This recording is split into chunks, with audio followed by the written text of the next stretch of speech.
कभी गजा की गलियों में खुशियां बिखरी होती थी। बच्चे हंसते खेलते, माएं खाना बनाती और आसमान में पतंगे उड़ती थी। यासिर भी उन्हीं में से एक था।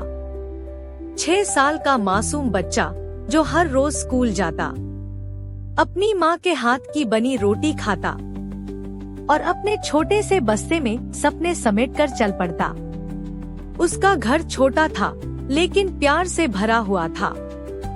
अब्बू मेहनत करते थे, अम्मी कहानियाँ सुनाती थी और छोटी बहन नूर हर वक्त हंसती रहती थी। फिर एक दिन सब कुछ बदल गया। आसमान पर धुआं छा गया, घरों पर बम बरसे। यासिर का स्कूल, उसकी गली, यहाँ तक कि उसकी माँ की रसोई की खिड़की, सब राख बन गया।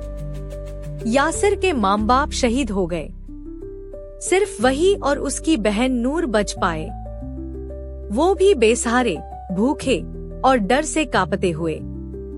अब यासिर न स्कूल जाता था न हंसता था, हर रोज मलबे में कुछ खाने की तलाश करता, एक खाली कटोरी लेकर। नूर इतनी कमजोर थी कि रो भी नहीं सकती थी।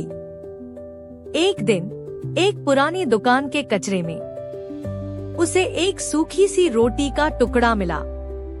वह उसे किसी कीमती खजाने की तरह लेकर नूर के पास आया और वह रोटी का आखिरी निवाला अपनी बहन के मुंह में डाल दिया। नूर ने कांपते हुए होठों से पूछा, भैया तुम क्यों नहीं खा रहे? यासिर ने कहा, क्योंकि शायद कल मेरे पास कुछ न हो, लेकिन आज तुम हो और तुम ही मेरी दुनिया हो।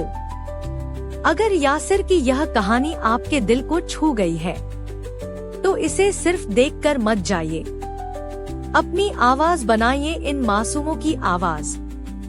वीडियो को लाइक करें, अपने दोस्तों के साथ शेयर करें और हमारे चैनल को सब्सक्राइब करना न भूलें, ताकि हम ऐसी और भी सच्ची कहानियां दुनिया तक पहुंचा सकें।